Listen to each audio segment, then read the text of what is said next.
Hey, what's up everybody? Jason here. Thanks for checking out the channel today. So I'm going to walk you through creating templates in Logic Pro. Now, templates, yeah, it's kind of a boring topic, but a necessary one. Far too many times I've sat here with an idea and I think, oh, I just have to get this out quick. I'll put a track on, I'll record it, I'll add another one, I'll start adding things, and before I know it, I'm 20 tracks in and it's just an unorganized mess. So it's not so much about the template and the plugins. That's actually the least important part. The most important part is thinking about the structure of it depending on the kind of songs that you write and how much you are involved in that process. So for me, I write, perform, record everything myself on real instruments, and I do all the mixing, all the mastering. So everything from, hey, this would be a good idea for a song, to when it is out in the wild. And that really determines the structure, the routing, and the setup that I'm going to walk you through here, because I find for whatever step I'm in the process, setting it up this way saves me a bunch of time later on down the road. Now, if you're just a singer-songwriter, you plug in your acoustic guitar and a microphone into your audio interface, you probably don't need templates, or at least elaborate ones like this. So I'm going to kind of give you a full guide with a whole bunch of different options. You customize this based on whatever kind of songs that you write, and I'll put links down below where you can download these templates. I'm using only stock Logic plugins on this, except for two, which I won't include in this template for the download, is Superior Drummer 3 and Softtube Amp Room. I'm in the camp that you don't really need any third-party plugins. If you're in a situation similar to me, I would rather spend that money on vocal lessons, guitar lessons, you know, hiring a producer to get extra ears on stuff. So stuff that actually matters, not shiny things that take me away from the focus of creating music. My setup is pretty simple. I don't have a lot of expensive gear. I've got a Focusrite Claret Plus 4 pre-audio interface, and I really only have 4 of those inputs hooked up at the same time. And the stuff that I record on, so I mentioned I use Superior Drummer 3. I use my Alesis Stratacore to record drums. Sometimes I will record the left and the right audio outs if I have the drum sounds in the module that I think are going to fit the song. And I also will record over MIDI at the same time, so I've got the benefit of both. And the rest of my setup is actually really simple. So all of my acoustics are this Fender Highway series, and everything is recorded plugged in with the pickup and then mic'd with my Slate ML1 microphone, which I'll show in a second. Bass, everything, Ibanez SD 400, and my guitars, obviously my baby. If you've seen any of my other videos, hi honey, how are you today? This is the first time I've actually said hi to it today. Yeah, I have a very unhealthy relationship with this. It's kind of like Frank's hot sauce. I put this shit on everything. So, and no, it's not shit. I'm sorry. Virgin ears. Rock, country, clean, whatever. I use this basically for everything because it is rock solid and it has such a wide variety of tone. I can use it pretty much in any situation, and I just absolutely love this thing. She just got back from the spa because when I last played live, I used my PRS SE, and I didn't want her to feel jealous, so I promised her I would take her out for a spa day. But for guitar recording, everything is that. Like I mentioned, sometimes I will use my PRS SE. Now don't be mad, I love you too. And sometimes I will also record my guitar through my Headrush Prime as well. I'll record my dry signal and wet signal at the same time in some situations. And then sometimes I'll use my Sire L7 as well. So I don't have a lot of stuff. Pretty simple setup. And this is the microphone I use, Slate ML1 modeling mic. And I only bought this because my other microphone died. And this was like 70% off. So it was a good deal. So where I mentioned I only use those 2 third-party plugins, sometimes I'll use Virtual Mix Rack because this came with, I think, 3, maybe 5 different microphone models you can use, and I think 3 or 4 preamps. So I might use those as well because the preamps in the Slate Virtual Mix Rack thing is actually pretty good, but it came free with this mic, and I can't remember how much I paid for this. I think when it came out, it was like $1,000. I think I got it for like 300 because it was the last one they had. So that's it. Here's a map of what my projects look like. So the arrows represent the routing. Top row is the instruments.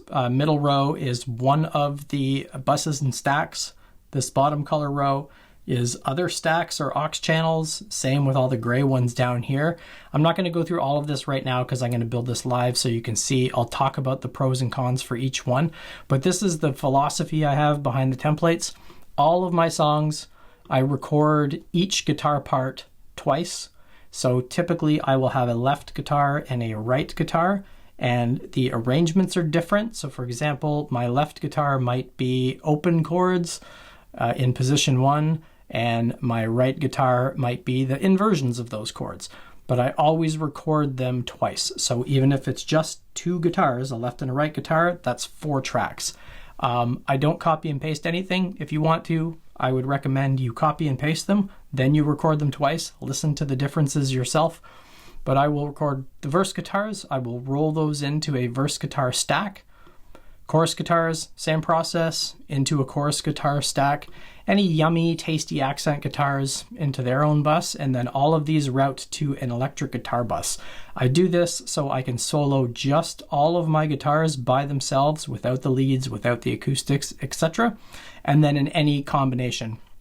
So my acoustics, like I mentioned, I record with the pickup and the microphone, and that goes into an acoustic bus. Now, with guitars, if I am recording with the head rush, then I will have, if I have 2 chorus guitars, again, it'll be 4 tracks. So one will be the DI, one will be the wet signal, and then the second guitar will be the same thing. There'll be a DI and a wet signal. A couple of other quick things about routing. I always have my bass and drums going to a rhythm section bus. This is so I can just work on punch and tightening the low end. And all of my guitars, sometimes I'll go to a guitar bus for all of them in the middle here, but typically they just go to a music bus. Then my rhythm section goes to a music bus. All my synths or any other extra instruments go into that music bus, and then I follow the same pattern for my vocals. So depending on the song, I might have a chorus vocal bus, verse vocal bus that go to a lead vocal bus. So you can kind of see where this pattern is going. And then I'm also going to have scratch tracks and reference tracks, and all of this stuff will go to my stereo output or my master, or sometimes I will have a full music bus here. The reason why I might have a full mix bus before my stereo output is using reference tracks. So when I get into mixing and mastering, I'm always using reference tracks. And if you are outputting to the stereo output, it's just a pain to mute and solo everything, so you can quickly bounce back and forth between the reference tracks. And yes, I know there's a plugin that allows you to do multiple A/B splits, but like I said, you don't need any of that stuff. If you set up your routing this way, all you need to do is option click. That will solo and unsolo. So for example, I can option click my full mix bus. That will solo my song. Then I can option click the one reference track that will solo that reference track, so I can quickly bounce between those anyway without having to pay for another plugin. All right, so let's create it. Obviously have your audio interface hooked up so you can pre-map all of your inputs. And I only use these 4 inputs. So input 1 and 2 are my head rush. 1 is dry, 1 is wet. Input 3 is my slate microphone that I use for miking my acoustic or a banjo or anything else, and then obviously all my vocals. Input 4 is just my guitar going direct into my audio interface. So I'm starting with my acoustic guitar. So I'm always going to use the input 3, which is the microphone input.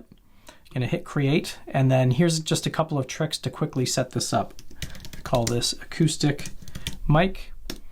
Press Command D, that will duplicate it, then press Shift Enter, that will allow you to rename it quickly. And then press Shift Enter again when you spell pickup incorrectly, twice. All right, and then now I'm going to switch this input to be input number 4. And then for creating the stacks, I'm not going to go through all of this stuff. I'm just going to quickly show you how to get started. I'll recreate it, and then I'll show you kind of the final tips and tricks. If you want, you can put icons in here. So I'll say, this is my acoustic. This is my acoustic. And in Logic, you can make custom icons, which I did. I spent my time on stuff that does not matter at all because I'm like, hey, I want a picture of my guitar in there. So now when I roll these up, I mentioned using summing stacks. So summing stacks are similar to auxiliary buses, same kind of concept, but it will tell you what it does. this allows you to basically have submixes. So auxiliary buses, track stacks, submixes. People use different words and different language to describe these things. All it is you're grouping a bunch of instruments together so you can process all of those tracks individually and then at a summing level. If you're just using folder stack, that's how you can just group tracks for organizing things. So you're not going to process them all together. You're going to process them individually, but you want to be able to expand and collapse them, especially when you get into situations when you've got 50 plus tracks and it's just hard to find your way around. So I'm using a summing stack. I call this my acoustic guitars. And I'll change the logo for that one too, and then I'll change the color. And just as a preview, so the first thing, I'm going to set up my routing backwards. So all of my acoustics are going to go into a guitar auxiliary. And then where I showed this diagram, so all my verse guitars will do the same thing. They'll go to a verse guitar summing stack, chorus guitar summing stack, and then all three of these will get routed to that auxiliary that I just created here. Then that guitar is going to get routed to a music bus. Then that music bus is going to be routed to a full mix bus. And the reason why I want to do this and not put them on my stereo output is because I'm going to add reference tracks as well. And I want to be able to quickly toggle between a reference track and my own mix. So let's just quickly do this before I zoom through it. Let's just call this reference track 1. And reference track 1 is going to go to stereo output. My full mix is going to stereo output. So when I'm testing these back and forth, if I can solo my full mix, which will be everything, all of my instruments, all of my vocals. It's basically the same as the stereo output. And then if I want to switch back and forth, I can press Option, Shift, and then I can hear my reference track. And then I can switch back to a full mix as well. So let's zoom through the rest of this.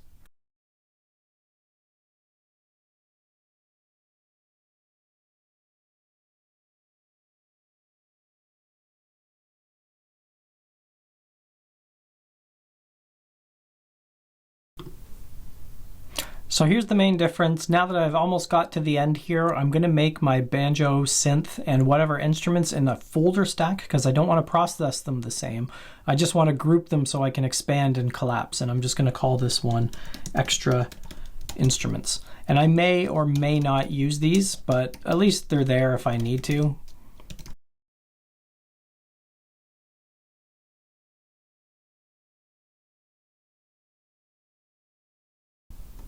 All right, so this is the base setup for everything. So I've got my acoustic guitars, my verse, chorus, accent guitars, my bass, my drums, any extra instruments, all my lead vocals. So I group my verse, chorus, and bridge on separate tracks just in case. Harmonies are in their own track stack with these two here, and there may be up to 4, maybe 6 or something like that. Backing is the only variable, so I might have multiple types of background vocals. So I might have, some of my songs have 30 background vocal tracks on them. So I usually just start from here and then I'll add on to them later. But all of these are, you can see that if I collapse this, all of my vocals are going to bus 24, which is all of my vocals. So the base of the project is set up. I can solo just my guitars. I can solo just my rhythm section.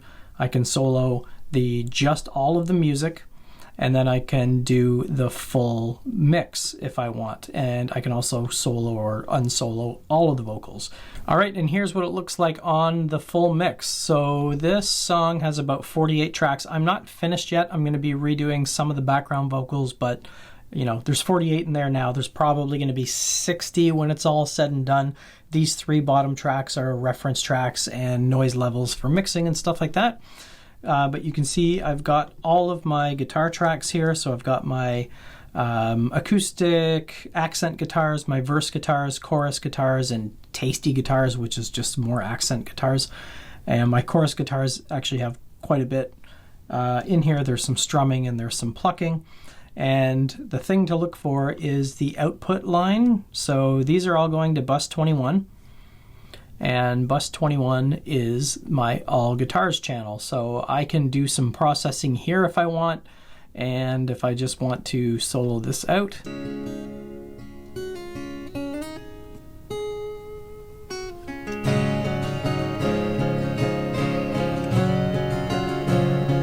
Then if I want to hear all the music, option, click.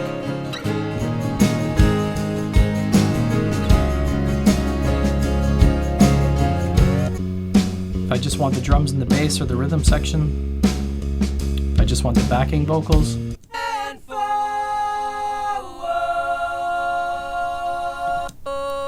or the lead vocals.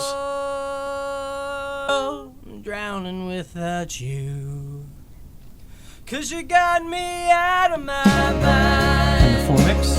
Out of my soul when I say. Then if I want this reference track, which I believe it is a little further on in the song, it's down here.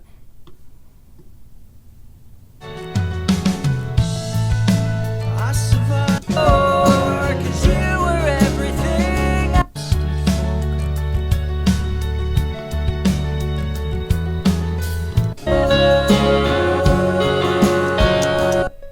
And there you go. That's it. So I've got basically complete flexibility in how I want to process my stuff. It's easier for me to flip back between reference tracks and the real one. And your mileage may vary. This might be too complicated for you. It might just be just the right thing, but that's kind of the whole point. Is it should start from the type of music that you write, what your process is, and how much you are involved in the full process from the idea to getting your music out in the world. Hit like and subscribe if you enjoyed this, and drop a comment below, and I'll see you next time.